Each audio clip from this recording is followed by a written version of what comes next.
Mi suegra me humilló por mi trabajo, decidí marcharme. Ahora suplica que me case con su hija. Si ni tú crees en mí, entonces no tenemos nada más que construir juntos.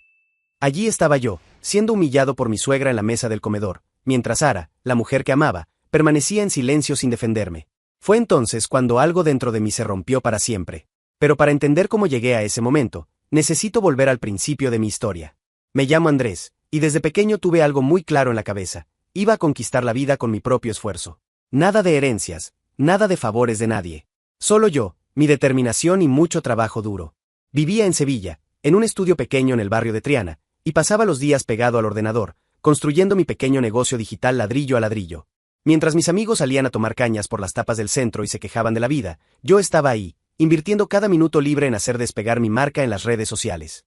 Hasta altas horas de la madrugada, creando contenido, respondiendo comentarios, cerrando colaboraciones pequeñas que me dejaban unos pocos euros al mes.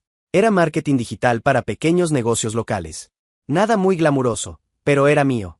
Cada cliente que conseguía, cada campaña que salía bien, cada euro que entraba en la cuenta era una pequeña victoria. Yo sabía que iba por buen camino, incluso cuando las cuentas apretaban y tenía que elegir entre comprar comida o pagar el internet. Los días eran largos, llenos de incertidumbre, pero había algo que me impulsaba: Sara. Sara. Esa mujer consiguió algo que yo creía imposible. Me había robado el corazón por completo. Era dulce, cariñosa, con ese aire andaluz que me tenía totalmente hipnotizado. Pelo castaño que brillaba bajo el sol sevillano, ojos que sonreían incluso antes que la boca. Cuando me sonreía, sentía que podía conquistar el mundo entero. Nos conocimos en una fiesta de un amigo en común. Estudiaba enfermería y trabajaba a media jornada en una clínica privada. Tenía esa mezcla perfecta de soñadora y con los pies en la tierra que me encantaba. Para mí, no era solo mi novia, era la pieza clave del futuro sólido y prometedor que estaba construyendo con tanto esfuerzo. Con ella a mi lado, tenía la certeza absoluta de que todo saldría bien.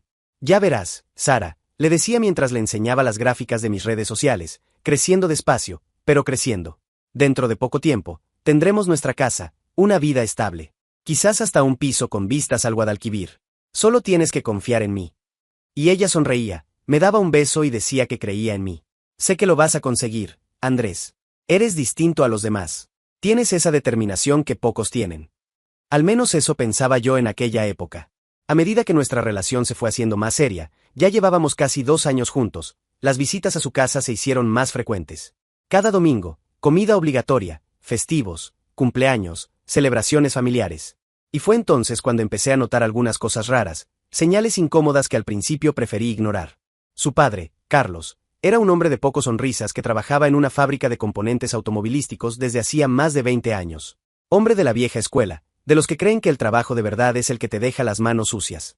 Siempre me saludaba con ese apretón de manos demasiado fuerte y una sonrisa que nunca llegaba a los ojos. Sus ojos me examinaban, como si estuviera constantemente evaluándome, buscando fallos, esperando que fracasara. ¿Y qué tal esos negocios de internet?, preguntaba con un tono que dejaba claro que no se lo tomaba en serio. Siempre eran esos negocios de internet, nunca tu trabajo o tu empresa. Como si fuese un juego de niños. La hermana de Sara, Patricia, 3 años mayor que ella, no era muy diferente. Trabajaba en una tienda de ropa en el centro histórico de Sevilla y se creía superior por tener un trabajo de verdad, con contrato, horario fijo, jefe. Siempre educada en la superficie, pero sentía que detrás de esa sonrisa forzada había una hostilidad apenas disimulada. En las conversaciones familiares, cuando hablaba entusiasmado de mis proyectos digitales o de algún nuevo cliente, ella cruzaba miradas con los padres. Miradas que claramente decían: este vive en un mundo de fantasía, pobre de Sara. Ah, qué interesante, decía cuando contaba que una campaña había dado buenos resultados. Pero su tono era el mismo que se usa con un niño que cuenta una historia inventada. Condescendiente, fingiendo interés. Al principio, intentaba ignorar esas señales incómodas que me rodeaban en cada visita. Pensaba que era cosa mía, paranoia de enamorado que quiere ser aceptado a toda costa por la familia de su novia. Con el tiempo me conocerán mejor, pensaba con optimismo. Verán que soy serio, que quiero a su hija de verdad, que tengo planes concretos para nuestro futuro. Llegaba a casa después de esas visitas tensas y me desahogaba con Sara. Cariño, a veces siento que tu familia no me quiere mucho. He hecho algo mal. Y ella siempre respondía lo mismo, con esa voz dulce que me calmaba. ¿Qué va, Andrés? Es que son más reservados, más tradicionales. Ya verás que con el tiempo todo mejora. Solo necesitan conocerte mejor. Qué ingenuo era yo. Qué ingenuos éramos los dos. Pero lo peor aún estaba por venir. Porque si el padre y la hermana de Sara al menos intentaban disimular su antipatía por una cuestión de educación básica, había alguien en esa familia que no se molestaba en ocultar el desprecio profundo y visceral que sentía por mí. Mercedes. La suegra.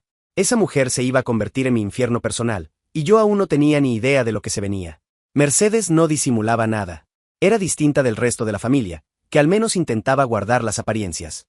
En ella, el desprecio era directo, cortante, sin ningún filtro. Y lo peor, le encantaba tener público. La primera vez que me atacó fue un domingo de paella familiar.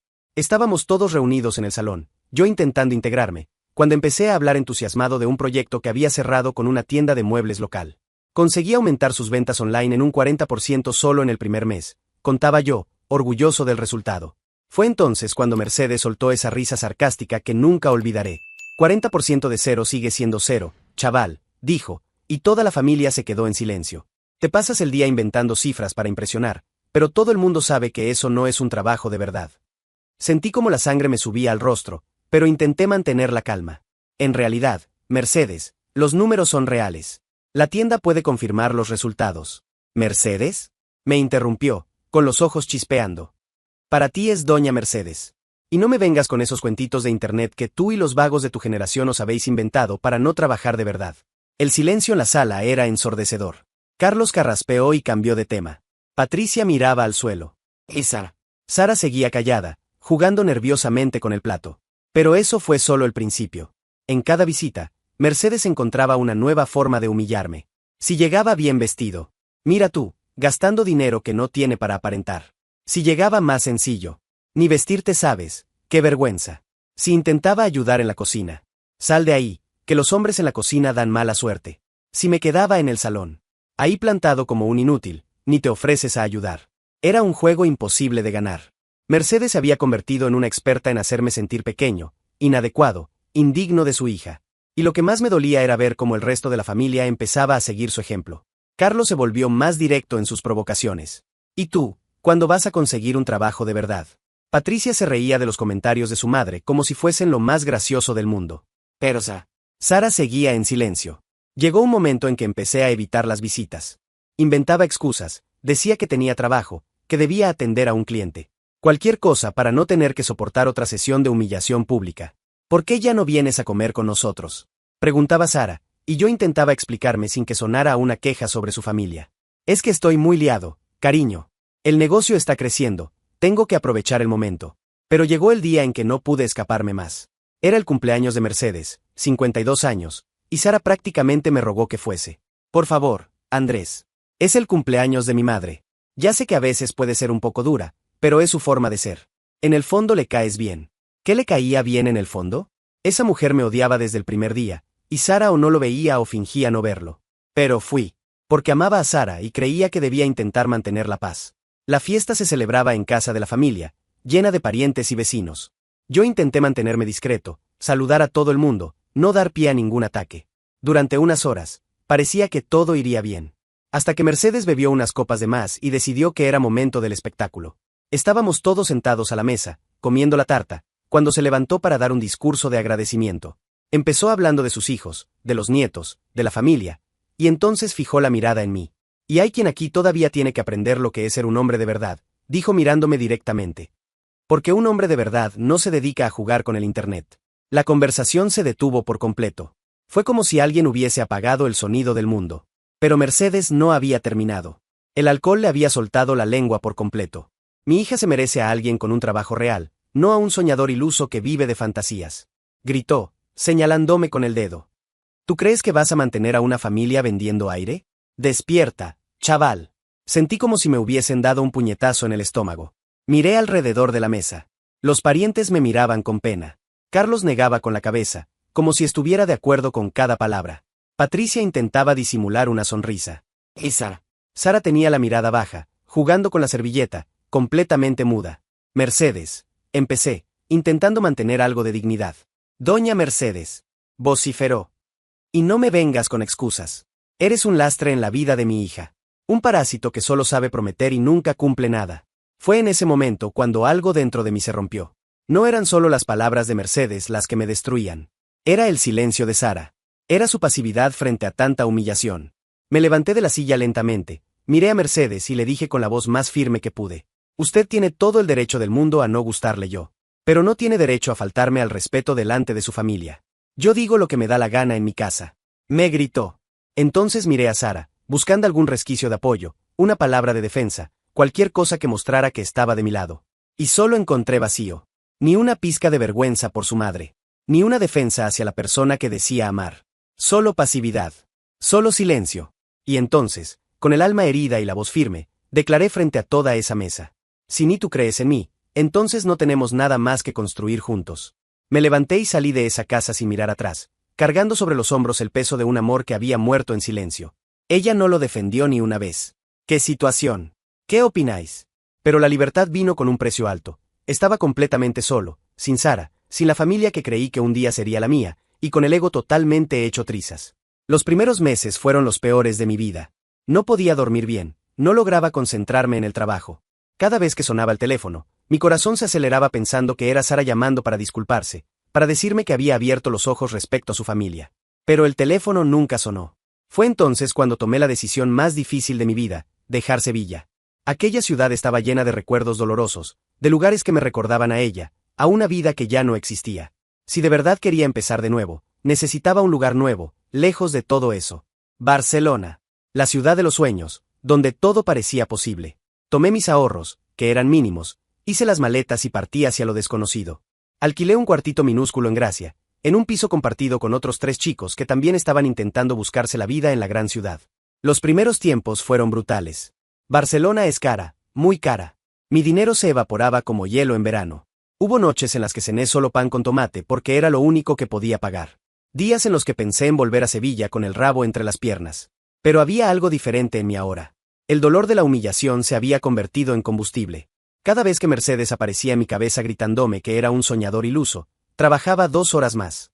Cada vez que recordaba el silencio de Sara, enviaba 5 propuestas más a posibles clientes. No iba a demostrarles nada a ellos. Me lo iba a demostrar a mí mismo. El primer contrato importante llegó 6 meses después de haber llegado a Barcelona. Era una startup de comida a domicilio que necesitaba una estrategia completa de marketing digital. Me pagaron 3 veces más de lo que jamás había cobrado en Sevilla. ¿Cómo conseguiste estos resultados?, preguntó el CEO cuando sus ventas se dispararon un 40% en el primer mes. 40%. El mismo número con el que Mercedes se había burlado en la mesa del comedor. Solo que ahora tenía pruebas, contratos firmados, dinero en la cuenta. A partir de ahí, fue como una bola de nieve. El éxito de la startup generó recomendaciones. Las recomendaciones trajeron más clientes. Los clientes generaron casos de éxito. Los casos generaron visibilidad en el mercado. En un año, ya tenía un pequeño equipo trabajando conmigo. En 2 años, tenía mi propia oficina en el centro de Barcelona. Mi marca empezó a ser reconocida en el mercado digital catalán. Las noches de pan con tomate dieron paso a cenas de negocios en restaurantes sofisticados. La habitación alquilada en Gracia se convirtió en un piso moderno en el Eixample. La bici vieja que usaba para ahorrar en transporte fue sustituida por un coche que antes ni siquiera me atrevía a soñar. Pero lo que más orgullo me daba no era el dinero. Era el reconocimiento profesional. Empecé a recibir invitaciones para eventos de networking, charlas sobre marketing digital, conferencias de innovación empresarial. Andrés Morales, de Morales Digital Solutions, así es como me presentaban ahora. Ya no era el novio de Sara que se pasa el día trasteando en internet. Era un empresario respetado, una referencia en su sector. Recibí mi primer premio de innovación digital en un evento en Madrid. Cuando subí al escenario para recoger el trofeo, recordé todas las veces que me sentí pequeño en aquella mesa del comedor en Sevilla. Recordé las risas de Mercedes, las miradas de desprecio de Carlos, los silencios de Sara. Este premio está dedicado a todos los que se atrevieron a soñar cuando el mundo les dijo que era imposible, dije al micrófono, mirando al público lleno de empresarios y emprendedores. El público se puso en pie con aplausos. En ese momento, me di cuenta de que me había convertido exactamente en lo que siempre supe que podía ser. No por Sara, no para demostrarle nada a su familia, sino por mí mismo. Cada logro que alcanzaba traía consigo un recuerdo de lo que había dejado atrás. No con rencor, sino como combustible para seguir creciendo. El dolor de antes había dado paso a la convicción de que había tomado la decisión correcta. El mundo que antes me subestimaba, ahora me admiraba. Colegas que me veían como un soñador ingenuo ahora me pedían consejos. Competidores que me ignoraban ahora respetaban mi presencia en el mercado. Y con cada nuevo paso, con cada nuevo cliente, con cada nuevo logro, fortalecía no solo mi empresa, sino también mi identidad. Descubrí quién era realmente cuando me quité todas las máscaras, cuando dejé de intentar agradar a quienes no me valoraban. 3 años después de salir de aquella casa humillado y destrozado, era una persona completamente distinta. Más fuerte, más seguro, más consciente de mi propio valor. Barcelona me había dado mucho más que una segunda oportunidad. Me había dado un renacimiento completo. Y lo mejor de todo, había conseguido todo eso siendo exactamente quien siempre fui. Un soñador, sí, pero un soñador que convirtió sus sueños en realidad. Pasaron 3 años. 3 años de construcción, de crecimiento, de logros que ni siquiera imaginaba posibles. Mi empresa estaba consolidada, mi vida en orden, y raramente pensaba en el pasado que había dejado en Sevilla. Hasta que recibí una invitación que lo cambió todo. La Confederación Empresarial de Andalucía estaba organizando un evento corporativo en Sevilla, un encuentro de negocios que reuniría a los principales empresarios digitales de la región. Y por primera vez, yo estaba en la lista de invitados principales. Andrés Morales era uno de los ponentes principales, decía la elegante invitación que llegó a mi oficina en Barcelona. Tema, del sueño a la realidad, cómo transformar ideas en un imperio digital, punto. Mi primera reacción fue rechazar. ¿Volver a Sevilla? ¿Pisar esa ciudad otra vez? Parecía innecesario, un regreso al pasado que no necesitaba. Pero mi socio, Miguel, me convenció. Andrés, tío, no puedes perder esta oportunidad. Es el mayor evento empresarial de Andalucía. Va a venir gente de Madrid, de toda España. Es networking de primera. Tenía razón. No se trataba del pasado. Se trataba del futuro, de nuevos negocios, de expandir aún más mi influencia en el mercado español. Acepté la invitación. El evento sería en el Hotel Alfonso, uno de los más lujosos de Sevilla. Cuando llegué allí, con mi mejor traje italiano, me sentí como una persona completamente distinta de la que se había marchado años atrás. El vestíbulo estaba lleno de empresarios bien vestidos, ejecutivos de grandes corporaciones, emprendedores de éxito.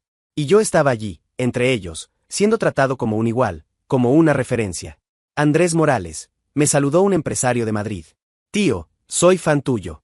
Sigo tu trabajo desde hace tiempo. Un honor conocerte en persona. El placer es mío, respondí, ya acostumbrado a ese tipo de reconocimiento. La noche fue perfecta. Mi charla fue un éxito absoluto, varias personas se acercaron a felicitarme, intercambié tarjetas de visita, surgieron propuestas de colaboración. Estaba confiado, tranquilo, en mi elemento. Fue durante el cóctel elegante que tuvo lugar tras las presentaciones cuando mi vida dio un giro que jamás habría imaginado. Caminaba entre los invitados, conversando con otros empresarios, cuando algo en una esquina del salón llamó mi atención. Una mujer con uniforme azul recogía copas vacías de las mesas, intentando pasar desapercibida entre los ejecutivos bien vestidos. Durante unos segundos, no reconocí quién era, hasta que levantó la cara y nuestras miradas se cruzaron. Mercedes. El tiempo se detuvo. Literalmente. Todos los sonidos del cóctel desaparecieron, la gente a mi alrededor se desvaneció, y solo existíamos ella y yo en ese momento surrealista. Me reconoció al instante. Vi el impacto en sus ojos, el momento exacto en que el pasado regresó a ella como un puñetazo en el estómago. La Mercedes que me humillaba en la mesa del comedor, que gritaba que era un soñador iluso, ahora estaba allí, con uniforme de limpieza, recogiendo las copas de los empresarios que me admiraban. Se quedó completamente paralizada. La bandeja temblaba en sus manos. Durante unos segundos eternos, nos quedamos mirándonos, procesando la absurda inversión de la situación. Entonces dejó la bandeja en una mesa cercana y caminó hacia mí, los ojos ya llenos de lágrimas. Andrés, hijo, qué sorpresa. Su voz era completamente distinta. Temblorosa, pequeña, llena de vergüenza. Ya no quedaba nada de aquella arrogancia, de aquella superioridad que mostraba cuando me atacaba delante de la familia. Mercedes, respondí, manteniendo la voz neutra. Ella miró a su alrededor, vio a todos aquellos empresarios reconocidos tratándome con respeto, vio mi traje caro, mi reloj suizo, mi porte confiado. Y entonces, la realidad cayó sobre ella como una avalancha. Dios mío, tú, lo has conseguido, balbuceó, con la voz quebrada. ¿De verdad lo has conseguido? No dije nada. Simplemente la observé mientras procesaba lo que estaba viendo. Andrés, tengo que decirte algo, continuó, acercándose un poco más, bajando la voz para que nadie más pudiera oír. Es sobre Sara. Solo al escuchar ese nombre, sentí algo removerse en mi pecho. Pero mantuve el rostro impasible. Está perdida, Andrés. Completamente perdida. Después de que lo dejasteis, se involucró con hombres que solo la hicieron daño. Gente que no vale nada, que solo quería aprovecharse de ella. Las lágrimas empezaron a correr por el rostro de Mercedes. Tú eras el único bueno de verdad en su vida. El único que la amó de verdad. Y yo, fui una idiota. Una completa idiota. Su voz se convirtió en un susurro desesperado. Por favor, si todavía te queda algo de amor en el corazón, piensa en volver con ella. Piensa en casarte con ella. Te necesita, Andrés. Necesita a alguien como tú. La observé durante un largo momento. Veía la desesperación en sus ojos, el arrepentimiento sincero, veía a una mujer completamente rota pidiendo perdón de la única forma que sabía. Entonces, apareció una sonrisa amarga en mi rostro. No de crueldad, sino de una ironía que solo la vida puede brindar. Me enseñaste una gran lección, Mercedes, dije con calma, mirándola directamente a los ojos.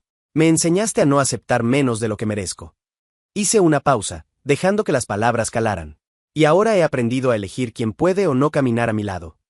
Me alejé de ella despacio, sereno, sin rencor, pero con la dignidad intacta de quien había vencido no solo la vida, sino sobre todo, a sí mismo.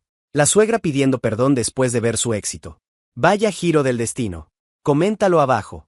Volví al cóctel, a las conversaciones de negocios, a mi nueva realidad.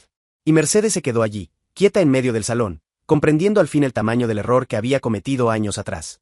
Hoy, cuando miro hacia atrás, veo que aquella noche en el Hotel Alfonso no fue solo un reencuentro con el pasado.